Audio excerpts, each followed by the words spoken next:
गृह मंत्री जी।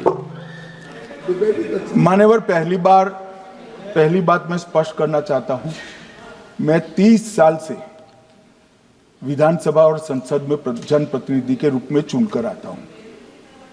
मुझे लंबा अनुभव है संसदीय प्रणाली का। विपक्ष के नेता महोदय कहते हैं कि पहले मेरी बात का आप जवाब दीजिए, मैं सुनना चाहता हूं। आपकी मुनसफी से संसद नहीं चलेगी। मेरे आप बोलने का क्रम मैं तय करूंगा। इस तरह से नहीं चलेगी संसद। मान्यवर, उनको धैर्य रखना चाहिए, उनको धैर्य रखना चाहिए मेरा जवाब सुनने का। इनकी एक एक बात का जवाब मैं दूंगा, मगर मेरे भाषण का क्रम वो तय नहीं कर सकते, मैं करूंगा, क्योंकि मैं बोल रहा हूं। मान्यवर,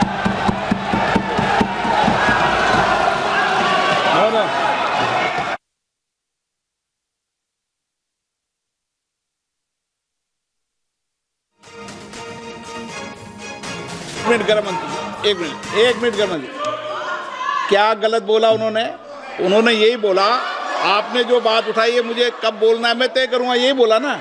उसमें क्यों उत्तेजित हो रहे हो आप?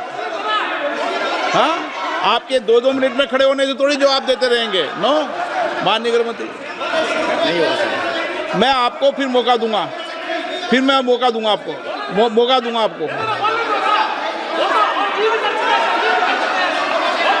हाँ बोलिए, बोलिए सर। ये बोलिए, आपने अगर अमित शाह जी का रिस्पांस देखा तो ये कंप्लीटली डिफेंसिव रिस्पांस है।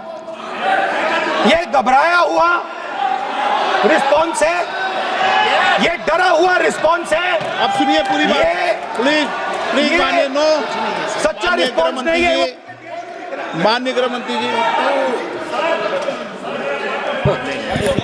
मान्यवर, आपके चेहरे पर बैठो। मान्यवर, आपके चेहरे पर चिंता की लकीरें मैं देख रहा हूं कि मैं क्या बोलूंगा। मैं उनके उकसावे में नहीं आऊंगा, मैं मेरे विषय पर बोलूंगा। मान्यवर, मैंने इतना ही कहा कि मेरे भाषण का क्रम मैं तय करूंगा। मेरे भाषण का पहले क्या बोलना, बाद में क्या बोलना, मैं तय करूंगा। और मैं मानता हूं कि हर एक वक्ता का ये अधिकार है, उनका भी है, मेरा भी है।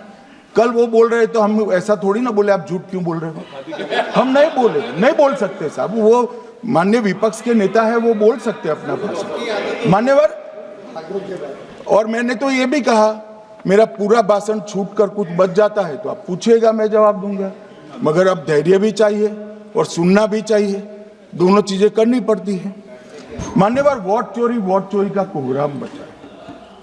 मैं वोट चोरी किसको कहते हैं वो बताना चाहता हूं।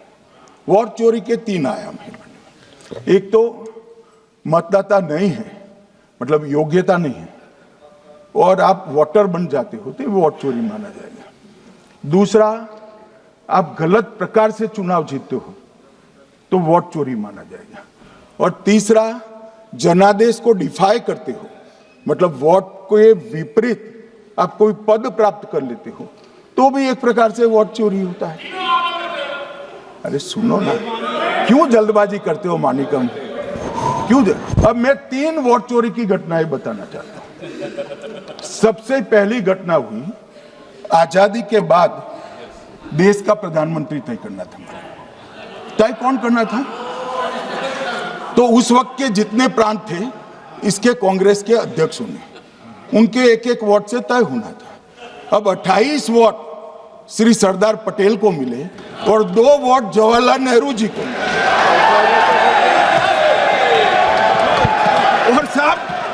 और साहब प्रधानमंत्री जवाहरलाल जी बने। मान्यवर,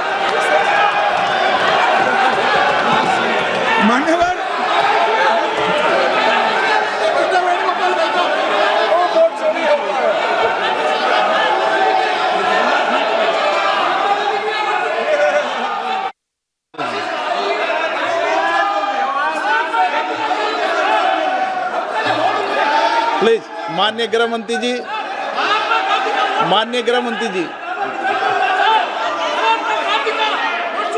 प्लीज।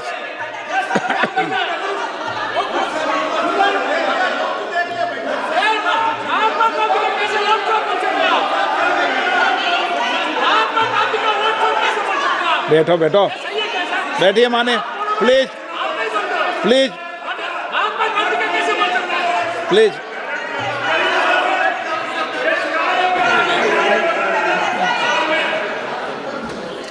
मान्यवर दूसरी प्लीज बैठिए बैठिए माने सुरेश, प्लीज हर बार नहीं उठते, बैठिए। मान्यवर दूसरे प्रकार की वोट चोरी और नैतिक तरीके से चुनाव जीतना, ऐसी वोट चोरी भी भूतकाल में एक बार हुई थी। श्रीमती इंदिरा गांधी रायबरेली से चुनी गई। इलाहाबाद हाईकोर्ट में श्री राजनारायण पहुंचे कि चुनाव नियमों के अनुसार नहीं हुआ। इलाहाबाद हाईकोर्ट ने ये तय कर दिया कि श्रीमती गांधी ने उचित तरीके से चुनाव नहीं जीता है, हम इसको रद्द कर दें। मान्यवर ये भी वोट चोरी थी, बहुत बड़ी वोट चोरी थी। और उसके बाद में क्या हुआ? उसके बाद में क्या हुआ? उसके बाद में वो वोट चोरी को ढकने के लिए संसद में कानून लाया गया कि प्रधानमंत्री के खिलाफ कोई केस ही नहीं हो सकता। मैं विपक्ष के नेता को कहना चाहता हूं, इम्यूनिटी की बात आप चुनाव आयोग की पूछ रहे हैं, इसका तो मैं जवाब दूंगा, इसका मैं जवाब दूंगा इम्यूनिटी का। मगर ये इम्यूनिटी जो श्रीमती गांधी ने दी थी, इसके लिए आपका क्या कहना है? और उन्होंने तो स्वयं के लिए ले ली। उनका आरोप है। प्लीज ऐसे नहीं चलता मान्यवर, आप जब बोले, जब 5-5 मिनट में उठेंगे क्या? ये मान्यवर उनका आरोप है। आप भी बोले, आप भी बोले, आप भी बोले।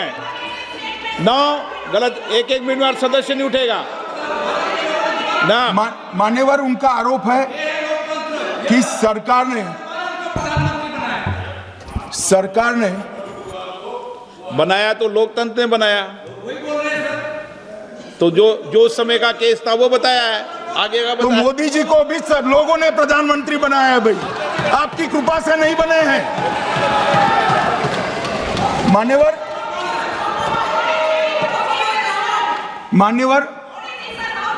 नो प्लीज से माननीय तरीका ठीक नहीं है आपका, 2-2 मिनट में उठना। मान्यवर विपक्ष के नेता ने कहा कि आपने चुनाव आयुक्तों को इम्यूनिटी दी। इनका आरोप सत्य नहीं है, मैं इसकी बात बाद में करता हूं। परंतु हमने तो चलो मानो चुनाव आयुक्त को इम्यूनिटी दी, श्रीमती गांधी ने तो अपने आप को इम्यूनिटी दी थी। और फिर जब ये संवैधानिक सुधार के वायरस चैलेंज हुए, तो वो केस जीतने के लिए 2, 3 और 4 नंबर के सर्वोच्च न्यायालय के जज को बाईपास कर चौथे नंबर के जज को चीफ जस्टिस बनाया और वहां केस भी जीत लिया। और मान्यवर ये तो इतिहास है, कौन झुठला सकता है? इनको कोई पढ़ाता नहीं है इतिहास, ये तो इतिहास है, सर्वोच्च अदालत और संसद के रिकॉर्ड में रखा हुआ इतिहास है। इसके खिलाफ लल्लन सिंह जैसे कितने लोग पूरा जीवन लड़े बिहार में, इमरजेंसी के खिलाफ जेल में गए, लाखों लोग गए।